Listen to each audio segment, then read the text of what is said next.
Hi all, എല്ലാവർക്കും നമസ്കാരം. Chess മലയാളം.comന്റെ ഒരു പുതിയ വീഡിയോയിലേക്ക് ഏവർക്കും ഹാർദവമായ സ്വാഗതം.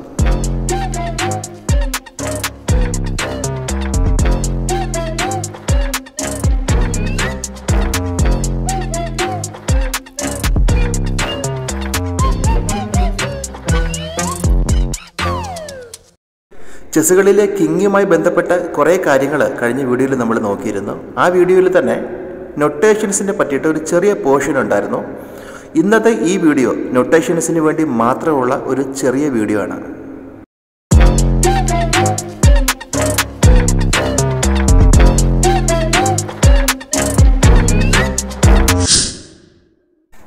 ചെസ്സിലെ ഓരോ മൂവ്മെൻറ്റ്സും നമുക്ക് രേഖപ്പെടുത്താനായിട്ട് സാധിക്കും. ടൂർണമെൻറ്റുകളിൽ ഇത് വളരെ അത്യാവശ്യമാണ്. ഒരു ഗെയിം റിവ്യൂ ചെയ്യുമ്പോൾ ഒരു നൊട്ടേഷൻ പറയുമ്പോൾ അത് ഈ മൂവാണ് എന്ന് നമുക്ക് തിരിച്ചറിയാനായിട്ട് സാധിക്കണമെന്നുണ്ടെങ്കിൽ വളരെ സിമ്പിളായിട്ട് മനസ്സിലാക്കാൻ പറ്റുന്ന ഈ ഒരു രീതി തീർച്ചയായിട്ടും നമ്മൾ അറിഞ്ഞിരിക്കണം. വീഡിയോ ഇഷ്ടപ്പെടുകയാണെന്നുണ്ടെങ്കിൽ ലൈക്ക് ചെയ്യുക, ചാനൽ സബ്സ്ക്രൈബ് ചെയ്ത് സപ്പോർട്ട് ചെയ്യുക. സ്ട്രെയിറ്റ് വീഡിയോയിലേക്ക്.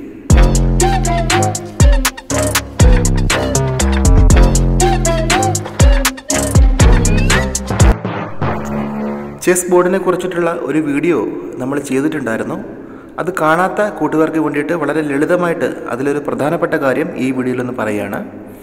ഈ ബോർഡിൽ ഏറ്റവും താഴെ ആൽഫബറ്റ്സ് കൊടുത്തിട്ടുണ്ട്.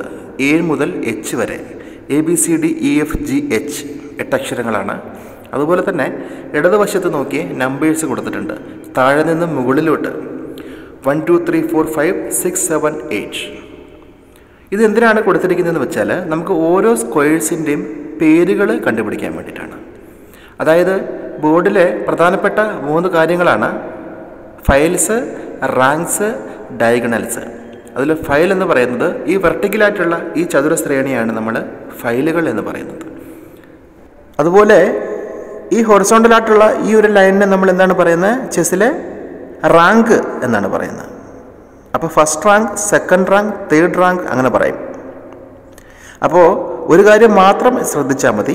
ആദ്യം ആൽഫബറ്റ് പറയുക, അതിന് ശേഷം മാത്രം നമ്പർ പറയുക. ഓക്കെ. അപ്പോൾ ഒരു സ്ക്വയറിൻ്റെ പേര് കണ്ടുപിടിക്കുന്നത് എങ്ങനെയാണെന്ന് ചോദിച്ചാൽ, ദേ ഈ ഒരു സ്ക്വയർ, ഇതിന് നമുക്ക് H4 എന്ന് പറയാം. അതായത് ആദ്യം ഫയലാണ് പറയുന്നത്. ഏത് ആൽഫബറ്റാണ് ആ ഫയല്? H എന്ന് പറയുന്ന ആൽഫബറ്റാണ്. അതിനുശേഷം 4 എന്ന് പറയുന്ന 4ാം നിര, 4th റാങ്കാണ്. അപ്പോൾ H4 എന്ന് പറയുക. അത്രയേ ഉള്ളൂ. ഇപ്പോൾ നമുക്കൊരു സ്ക്വയറിൻ്റെ പേര് മനസ്സിലായി എന്നുള്ളതാണ്. ചെസ് ബോർഡിലെ എല്ലാ സ്ക്വയേഴ്സിനും ആ പേരുകളുണ്ട്. ഇതിന് നമുക്ക് എന്ത് പറയാനായിട്ട് സാധിക്കും? D8 എന്ന് പറയാം. ആദ്യം ആൽഫബറ്റ് D, അതിനുശേഷം 8 എന്ന് പറയുന്ന നമ്പർ. ഇതിന് നമുക്ക് എന്ത് പറയാനായിട്ട് സാധിക്കും? F6 എന്ന് പറയാം. ഇതിന് എന്ത് പറയാം? B7 എന്ന് പറയാം. ഇതിന് എന്ത് പറയാം? E4 എന്ന് പറയാം. അങ്ങനെയാണ് സ്ക്വയറിൻ്റെ പേരുകൾ നമ്മൾ പറയുന്നത്.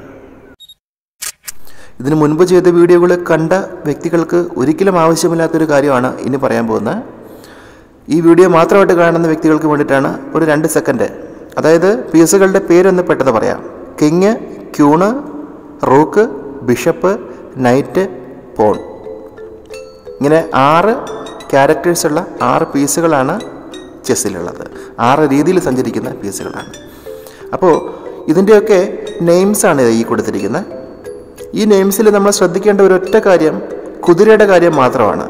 അതായത് നൈറ്റ് എന്നാണ് നമ്മൾ എഴുതുന്നത്, കെയിലാണ് തുടങ്ങുന്നത്. പക്ഷേ ഇവിടെ നൈറ്റിന് നമുക്ക് N എന്ന അക്ഷരം കൊണ്ടാണ് സൂചിപ്പിക്കുന്നത്. ഓക്കെ. ബാക്കി എല്ലാ പീസുകളുടെയും പേരിലെ ആദ്യത്തെ ആൽഫബറ്റ് തന്നെയായിരിക്കും നമുക്ക് നൊട്ടേറ്റ് ചെയ്യാനായിട്ട് വേണ്ടത്. നൈറ്റിൻ്റെ കാര്യം പറയുമ്പോൾ മാത്രം നമ്മൾ K അല്ല യൂസ് ചെയ്യുന്നത്. കാര്യം K എന്ന് പറയുന്ന ആൽഫബറ്റിൽ തുടങ്ങുന്ന വേറൊരു പീസ് ഉണ്ട് ഇവിടെ, കിങ്. അതുകൊണ്ട് തന്നെ നൈറ്റിന് നമ്മൾ N കൊടുക്കുക. ബാക്കിയുള്ള എല്ലാ പീസുകൾക്കും അതിൻ്റെ ആദ്യത്തെ അക്ഷരമാണ് നമ്മൾ എന്ത് ചെയ്യുന്നത്? നൊട്ടേറ്റ് ചെയ്യാനായിട്ട് യൂസ് ചെയ്യുന്നത്.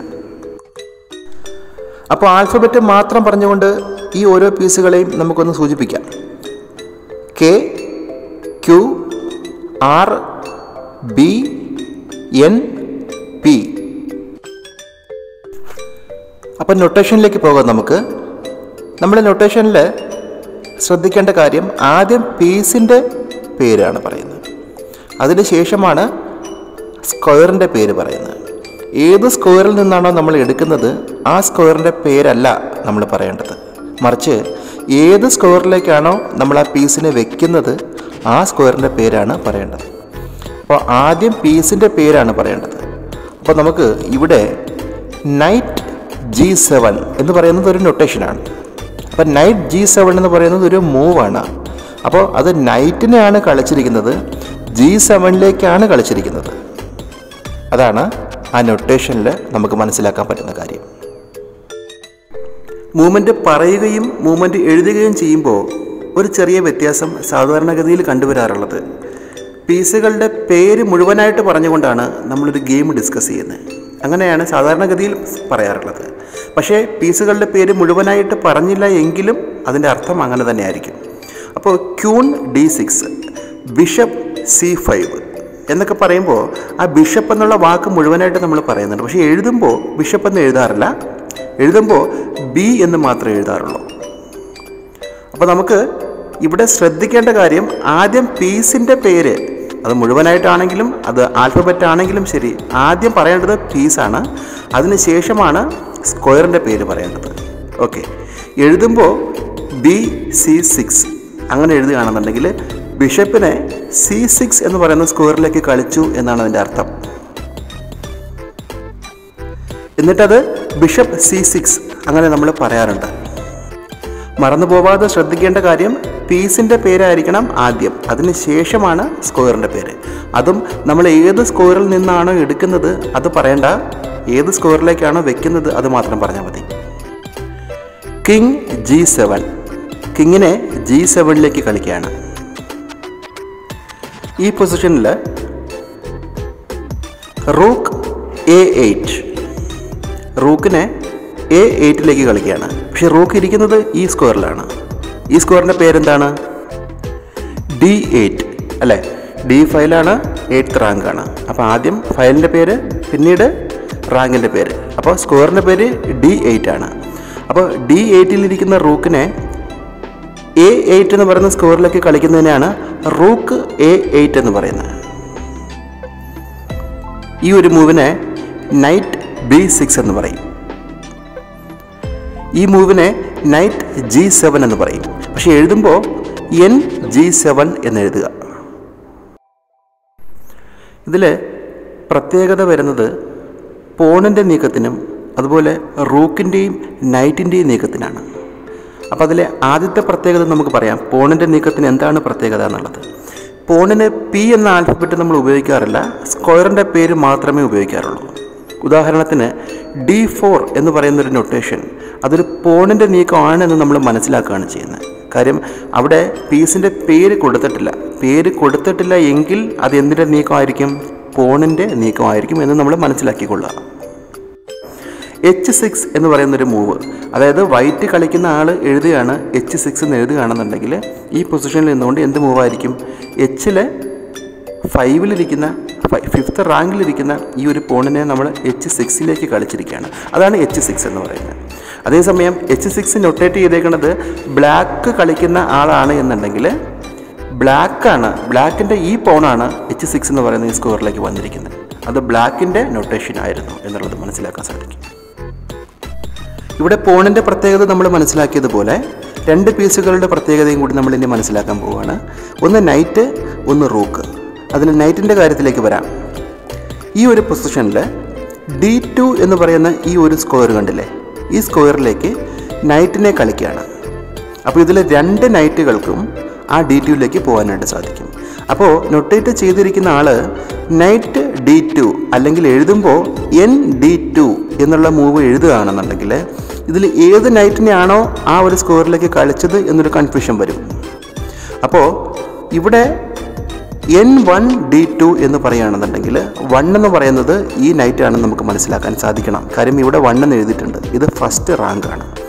ഈ നൈറ്റ് ആണെങ്കിലോ 3 തേർഡ് റാങ്കിലാണ് ഇരിക്കുന്നത്. അപ്പോൾ 3 എന്ന് പറയുന്ന അക്ഷരം കൂടി ആ എടുക്കുന്ന സ്ക്വയറിൽ ബന്ധപ്പെടുത്തി നമ്മൾ പറയണം. അതായത് നൈറ്റ് 3D2, നൈറ്റ് 3D2 എഴുതുമ്പോൾ N3D2 എന്ന് എഴുതണം. അങ്ങനെ എഴുതുകയാണെന്നുണ്ടെങ്കിൽ ഈ നൈറ്റാണെന്ന് നമുക്ക് മനസ്സിലാക്കാനായിട്ട് സാധിക്കും. നൈറ്റിൻ്റെ കൂടെ ആ റാങ്കിൻ്റെ ഒരു പേരും കൂടി നമ്മളൊന്ന് പറയേണ്ടതായിട്ടുണ്ട്. അതുപോലെ തന്നെ ഈ നൈറ്റ് ആണെന്നുണ്ടെങ്കിൽ N1D2. അതുപോലെ തന്നെ റോക്കിനും 2 റോക്കിനും ആ ഒരു സ്ക്വയറിലേക്ക് വരാനായിട്ട് സാധിക്കുമെന്നുണ്ടെങ്കിൽ നമ്മൾ പിക്ക് ചെയ്യുന്ന സ്ക്വയറിൻ്റെ ആ നമ്പറും കൂടി നമ്മളൊന്ന് പറയണം. ഓക്കെ, അവിടെ ഒരു ചോദ്യവും ഒരു ഉത്തരവും കൂടിയുണ്ട്. ആ 2 റോക്കുകളും ഒരേ റാങ്കിൽ തന്നെയാണ് എങ്കിൽ എങ്ങനെ മനസ്സിലാക്കാൻ സാധിക്കും എന്നുള്ളത്. അതിൻ്റെ ഉത്തരം ഫയലിൻ്റെ ആ ഒരു ആൽഫബറ്റ് രേഖപ്പെടുത്തുക എന്നുള്ളതാണ്. ഫയലും റാങ്കും ഒരുപോലെ എന്തായാലും 2 റോക്കിനും വരില്ലല്ലോ. അപ്പം നമുക്ക് എന്ത് ചെയ്യാനായിട്ട് സാധിക്കും? ഉദാഹരണത്തിന് ഇവിടെ ഇരിക്കുന്ന 2 റോക്കുകൾക്കും E6ലേക്ക് വരാനായിട്ട് സാധിക്കും അല്ലേ? E6 എന്ന് പറയുന്ന ഈ സ്ക്വയറിലേക്ക് വരാനായിട്ട് ഈ 2 റോക്കുകൾക്കും സാധിക്കും. അപ്പോൾ ഈ റൂക്കിനെയാണ് കളിക്കണമെന്നുണ്ടെങ്കിൽ, നമ്മൾ ഈ റൂക്കിനെയാണ് E6ലേക്ക് കളിക്കണമെന്നുണ്ടെങ്കിൽ ഈ ഇരിക്കുന്ന ഫയലിൻ്റെ പേരാണ് നമ്മൾ പറയേണ്ടത്. കാരണം എന്താണ്? ഈ ഇരിക്കുന്ന 6th റാങ്കിൽ തന്നെയാണ് 2 റൂക്കുകളും. അപ്പോൾ റാങ്കിൻ്റെ പേര് പറയുകയാണെന്നുണ്ടെങ്കിൽ നമുക്ക് ഏത് റൂക്കാണെന്ന് തിരിച്ചറിയാനായിട്ട് സാധിക്കില്ല എന്നുള്ളതാണ്. അപ്പോൾ നമുക്ക് റൂക്ക് GE6 ഇതാണ് ഈ നൊട്ടേഷൻ്റെ പേര്. അപ്പോൾ എടുക്കുന്നത് ഫയലിൻ്റെ ആൽഫബറ്റ് പറഞ്ഞുകൊണ്ടാണ് നമ്മൾ നൊട്ടേറ്റ് ചെയ്യുന്നത്. Rook G. അപ്പോൾ G ഫയലിലിരിക്കുന്ന റൂക്കിനെയാണ് എടുക്കുന്നത്. E6 സ്ക്വയറിൻ്റെ പേര്. ഇനി നമ്മൾ പറയുകയാണ് റൂക്ക് BE6 എന്ന് പറയുകയാണെന്നുണ്ടെങ്കിലോ ഈ റൂക്കിനെയാണ് ഇങ്ങോട്ട് കളിച്ചത് എന്ന് നമുക്ക് മനസ്സിലാക്കാനായിട്ട് സാധിക്കും. അപ്പോൾ അങ്ങനെ ഒരു വ്യത്യാസമുണ്ട്. നൈറ്റിൻ്റെയും റൂക്കിൻ്റെയും കാര്യത്തിൽ അതൊന്ന് ശ്രദ്ധിക്കാം. ഇത്രയും സമയം നമ്മൾ മൂവ്മെൻറ്റ്സ് എങ്ങനെയാണ് രേഖപ്പെടുത്തുന്നത് എന്ന് നമ്മൾ മനസ്സിലാക്കി. ഇനി നമുക്ക് ക്യാപ്ചറിങ്ങും കൂടി മനസ്സിലാക്കണ്ടേ? ഒരു പീസിനെ വെട്ടുമ്പോൾ അതെങ്ങനെയായിരിക്കും എഴുതുന്നത് എന്നുള്ളത്. അപ്പോൾ നമ്മൾ ഏത് പീസ് കൊണ്ടാണോ വെട്ടുന്നത് ആ പീസിൻ്റെ പേരാദ്യം പറയുക, ഒരു ഇൻറ്റു മാർക്ക് കൊടുക്കുക. ഏത് സ്ക്വയറിലിരിക്കുന്ന പീസിനെയാണോ വെട്ടുന്നത് ആ സ്ക്വയറിൻ്റെ പേര് മാത്രം എഴുതുക. പീസിൻ്റെ പേര് നമ്മൾ എഴുതുന്നില്ല. പക്ഷെ നമ്മൾ പറയുമ്പോൾ നൈറ്റ് ഇൻറ്റു ക്യൂൺ എന്ന് നമ്മൾ പറയും. എഴുതുമ്പോൾ നൈറ്റ് ഇൻറ്റു ക്യൂൺ ഇരിക്കുന്ന ഏത് സ്ക്വയറിലാണോ ആ സ്ക്വയറിൻ്റെ പേരാണ് നമ്മൾ പറയേണ്ടത്. പോണിൻ്റെ കാര്യത്തിലാണെങ്കിൽ പോൺ ഇൻറ്റു ബിഷപ്പ് എന്ന് നമ്മൾ പറയുമ്പോൾ എഴുതുന്നത് എങ്ങനെയായിരിക്കും? അതിരിക്കുന്നത് ഏത് ഫയലിലാണോ ആ ഫയലിൻ്റെ ആൽഫബറ്റ് പറയുക, ഇൻറ്റു ഏത് സ്ക്വയറിലേക്കാണോ പോണ് വെക്കുന്നത് ആ സ്ക്വയറിൻ്റെ പേര് പറയുക. അത്രയേ ഉള്ളൂ. കിങ്ങിൻ്റെ കാസിലിംഗ് നീക്കത്തെക്കുറിച്ചിട്ട് നമ്മൾ കഴിഞ്ഞ വീഡിയോയിൽ വളരെ വിശദമായിട്ട് നോക്കിയിരുന്നു. അപ്പോൾ കാസിലിംഗ് എങ്ങനെയാണ് നൊട്ടേറ്റ് ചെയ്യുന്നത് എന്ന് നോക്കാം. കിങ് സൈഡ് കാസിലിംഗ്, ക്യൂൺ സൈഡ് കാസിലിംഗ്, അങ്ങനെ 2 തരത്തിലുള്ള കാസിലിംഗ് ആണ് നമ്മൾ പഠിച്ചത്. അപ്പോൾ കിങ് സൈഡ് കാസിലിംഗ് ആണെങ്കിൽ കിങ്ങിനും റൂക്കിനും ഇടയിൽ 2 സ്ക്വയേഴ്സ് ആണുള്ളത് അല്ലേ? അതുകൊണ്ട് തന്നെ നൊട്ടേറ്റ് ചെയ്യുന്ന സമയത്ത് കിങ് സൈഡ് കാസിലിങ്ങിന് ഒരു ഹൈഫൺ കൊടുക്കുക, 2 0 ഒരു ഹൈഫൺ. ഇതാണ് കിങ് സൈഡ് കാസിലിങ്ങിനുള്ള നൊട്ടേഷൻ എന്ന് പറയുന്നത്.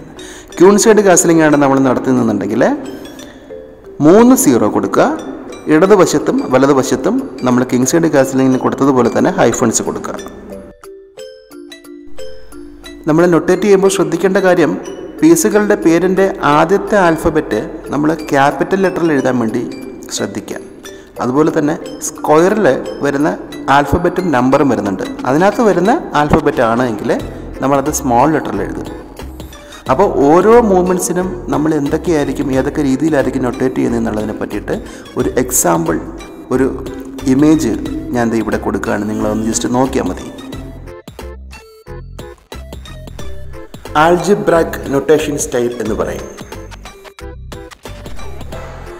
ആ മൂവ് ചെക്ക് ആണ് എന്നുണ്ടെങ്കിൽ ഒരു പ്ലസ് ബട്ടൺ കൊടുക്കാനായിട്ട് സാധിക്കും. ചെക്ക് മെയ്റ്റ് ആണെങ്കിൽ പ്ലസിൻ്റെ കൂടെ ഒരു ഹാഷും കൂടി കൊടുക്കാനായിട്ട് സാധിക്കും. എല്ലാ വീഡിയോയിലും ഞാൻ പറയാറുണ്ട്, ചെസ്സ് കളി പഠിക്കാൻ ആഗ്രഹമുള്ള സുഹൃത്തുക്കൾക്ക് വേണ്ടിയിട്ട് വീഡിയോ ചെയ്യുന്നു. അപ്പോൾ അതുകൊണ്ട് തന്നെ നൊട്ടേഷൻസ് നിങ്ങൾക്ക് വളരെ അത്യന്താപേക്ഷിതമായിട്ടുള്ളൊരു കാര്യമാണ്. നമ്മൾ ഗെയിം റിവ്യൂ ചെയ്യുമ്പോൾ വിശ്വനാഥൻ ആനന്ദിൻ്റെയും കാൽസറ്റ് മാഗ്നസിൻ്റെയും പ്രജ്ഞാനന്ദയുടെയും ഗ്യാരി കാസ്പ്രോവിൻ്റെയൊക്കെ ഗെയിമുകൾ നമ്മളിന്ന് റിവ്യൂ ചെയ്യുമ്പോൾ അത് നിങ്ങൾക്ക് മനസ്സിലാകാനായിട്ടും നമുക്ക് ഒരുമിച്ച് അത് കമ്മ്യൂണിക്കേറ്റ് ചെയ്ത് മുമ്പോട്ട് പോകാനായിട്ടും ഈ നൊട്ടേഷൻസ് നിങ്ങൾ മനസ്സിലാക്കിയിരിക്കുക എന്നുള്ളത് വളരെ അത്യാവശ്യമായിട്ടുള്ളൊരു കാര്യമായതുകൊണ്ടാണ് ഇങ്ങനൊരു വീഡിയോ ചെയ്തത്. ഈ വീഡിയോ ഇഷ്ടമായെന്നുണ്ടെങ്കിൽ തീർച്ചയായിട്ടും ചാനലൊന്ന് സബ്സ്ക്രൈബ് ചെയ്തിട്ട് കാണാൻ വേണ്ടി ശ്രമിക്കുക. അടുത്തത് ഒരു ഗെയിം സമനിലയിലാകുന്നതിനെ പറ്റിയിട്ടുള്ള ഡീറ്റെയിൽസുമായിട്ടുള്ളൊരു വീഡിയോ ആണ്. അതെങ്ങനെയാണ് ഒരു ഗെയിം ഡ്രോ ആവുന്നത്, ഏതൊക്കെ സാഹചര്യത്തിലാണ്, അത് നമ്മൾ അറിഞ്ഞിരിക്കണം. എങ്കിൽ മാത്രമാണ് നമുക്ക് ഒരു ഗെയിമിനെ പറ്റിയിട്ട് ആധികാരികമായിട്ട് അതിൽ കാണാനും വീക്ഷിക്കാനും ഒക്കെ സാധിക്കുകയുള്ളൂ. അപ്പോൾ അത്തരത്തിലുള്ളൊരു വീഡിയോയുമായിട്ട് നമുക്ക് ഉടനെ തന്നെ കാണാം. Thank you so much.